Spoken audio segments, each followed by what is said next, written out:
One more. That, I don't even have to do the rest of the video. Welcome, I'm Walcom, and do you like Nerf Bullpups? Of course you do, that's why you subscribe to this channel. You can check that one off the list. Because this is the ZWQ S400, also known as the Zebra? I guess. And it's a pump-action magazine-fed primary bullpup Nerf dart blaster shooting Nerf half darts. Look, see? Nerf darts. It fires Nerf darts. It's a Nerf blaster. If you have a problem with that, you're too stupid for me to help you. And despite its diminutive size, this thing is a terror. Imagine having all of the power of this long boy, but in this package. Starting 2026 off with a bang. Literally. But a couple of caveats. This was sent to me by the company themselves, and it was sent not in the way that you, humble viewer, would get it if you were to purchase one from your favorite foam flinging retailer.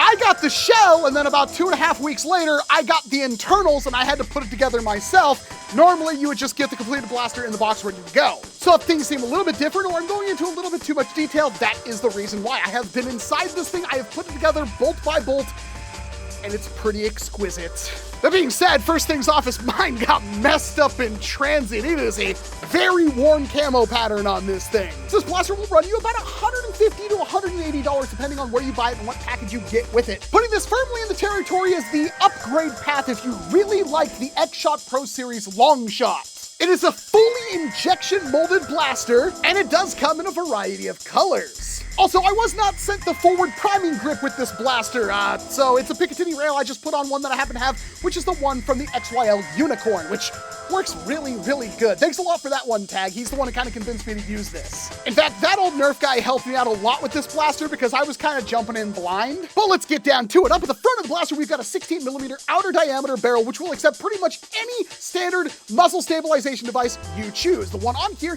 is the one from ZWQ themselves. It's a little bit more on the pricier side, but it is a big, hefty, meaty boy. And the barrel itself is threaded, so you can easily remove it for storage or transport if you choose. Up next, we've got two side-mounted Picatinny rails. These are optional, you don't have to use them. I have them on there because they're cool. And they do allow us to mount our laser boy.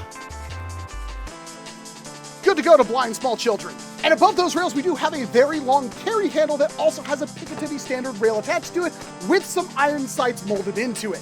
They're not the best thing ever, but they do work. They're actually pretty darn okay. But of course, this is where we would put our optics, so I'm gonna mount our O-Sight SE here. There is a link down in the description if you wanna pick one up yourself. This is you've seen it a lot of times recently. These are my favorite optics. And with that riser on it, this is unbelievably comfortable and intuitive. I like this a lot more than I thought. I thought the riser was gonna throw things off on top of the risen rail, but no, it works good. Just underneath that rail, we do have a bolt. You can flip this on the left or right side, and this does allow you to charge the blaster without using the priming grip if you wanted to. And speaking of priming grip, we do have a Picatinny rail down here that will accept a multitude of different priming grips. It is a little short compared to some other blasters, and you do have to get all the way back here, so a lot of your horizontal grips probably won't fit on here. And the Unicorn grip works the best because it has that little bit of angle to it that does allow you to not bash your thumb against the ask me how I know about that.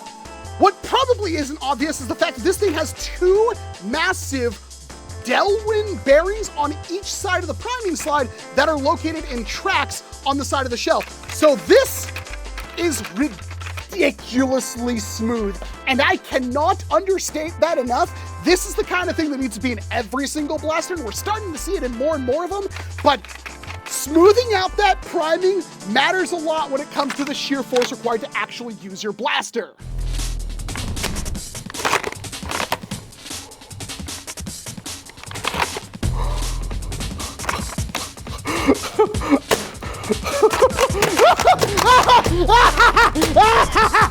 Die!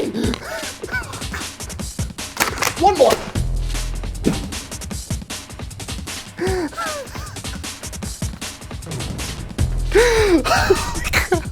Moving even farther farther back, we've got our trigger. It is a black aluminum trigger on this model, and it is very, very nice. It is a pivoting trigger, and it is absolutely exquisite. It's not the lightest thing ever, but you can really feel where that break is on this thing. It is fantastic.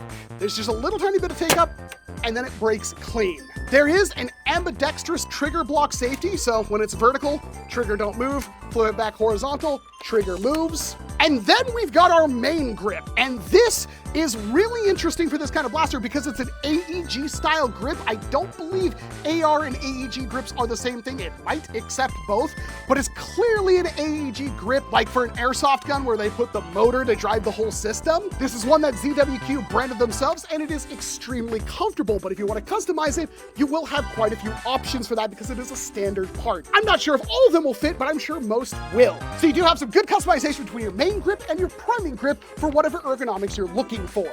Moving farther back on the left-hand side of the blaster, we do have a little loop here for a sling. And then behind that, we do have our cheek rest. This is an optional part. You can remove it if you want. And inside that cheek rest, we've got this slot right here that is on both sides of the blaster, and that allows you to peer into the magazine well. This allows you to see when you're priming your blaster if you have a dart that's going to load into the chamber so you're not dry firing, and allow you to see if you have another dart after that so you can kind of gauge how many shots you have left without staring at your whole magazine. Speaking of magazines, there's two magazines that this thing will take, or two different magazine wells you can use. They're both short darts, but one is a little bit bigger and more authentic, I guess you would say. Mine came with both end magazines for both, and if you notice, the mag release is actually forwards on this one, not back here where you would expect it.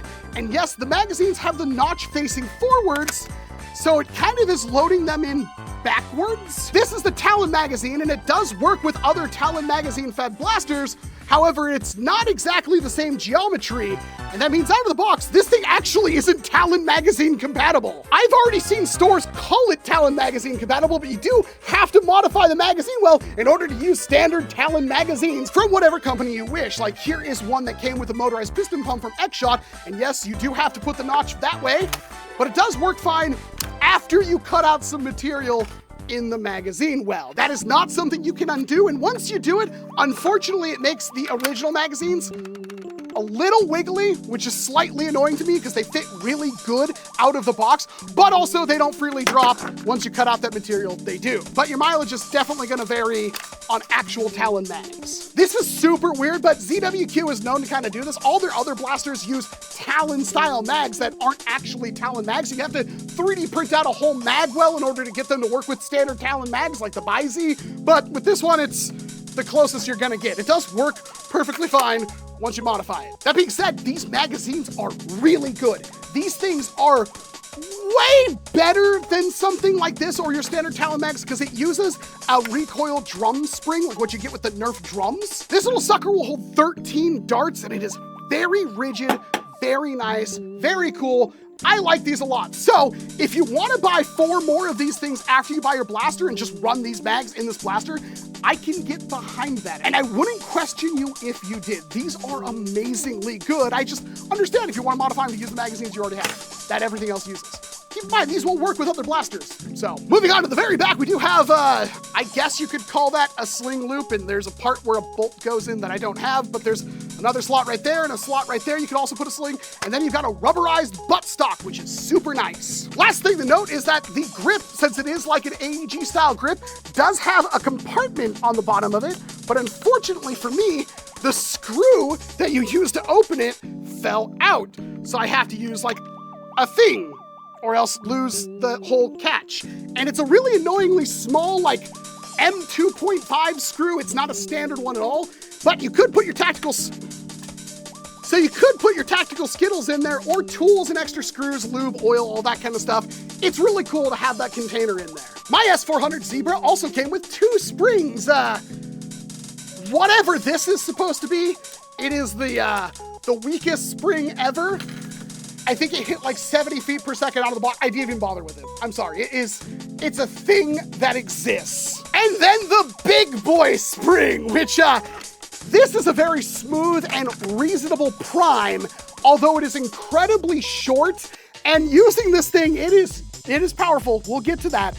but it also has given me tennis elbows. The practical application of a bullpup in Nerf is very much similar to the practical applications of a firearm in that you need to utilize as much of this air pressure as you can. So strong spring, big plunger tube, lots of airflow. The dart is in the barrel, it travels through the barrel, it's gonna use as much of that air pressure as possible. Too much barrel, friction overcomes the dart and slows it down. Too little barrel, it doesn't have enough time to utilize that air pressure to get up to maximum speed. So this is actually a substantially long barrel, but because it's a bullpup and the barrel starts right here, it's actually really compact.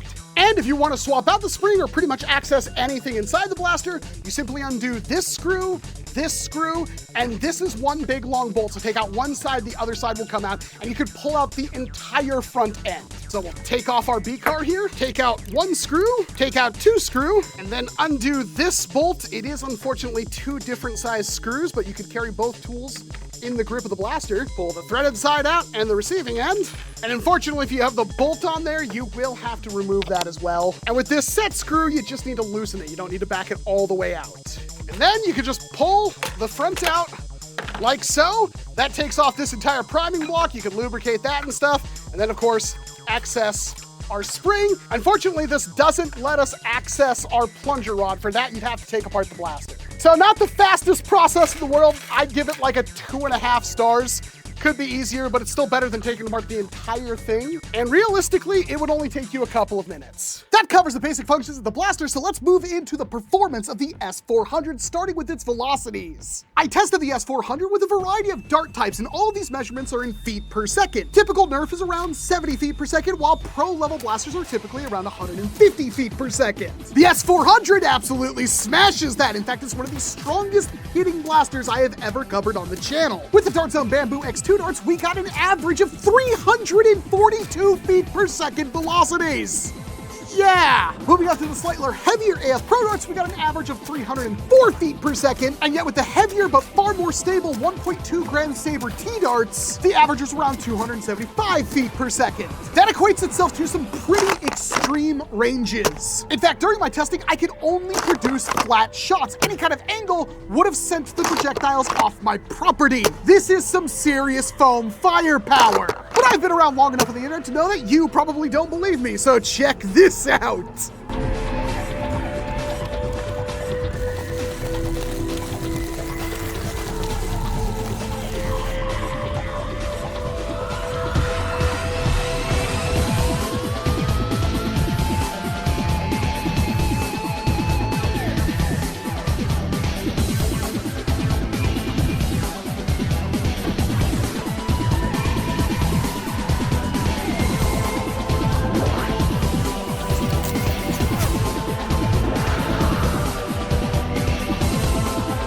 Yeah, that's what I'm talking about.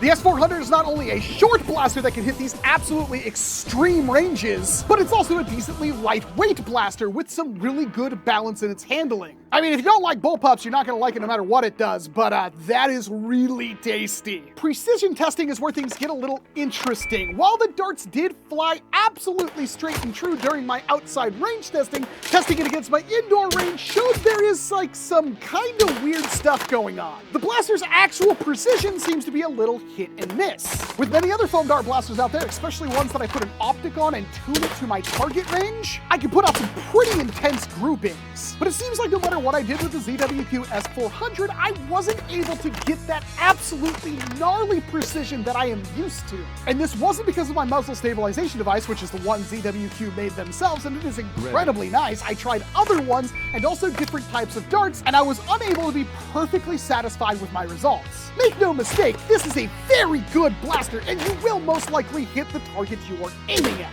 However, if you're trying to doink targets at the mid to long ranges that this thing can touch, you may run into some issues. Now keep in mind, this thing is not tuned at all, it's just straight from the factory themselves, but I think the barrel that came with this blaster is a little too short for the massive spring this blaster came with.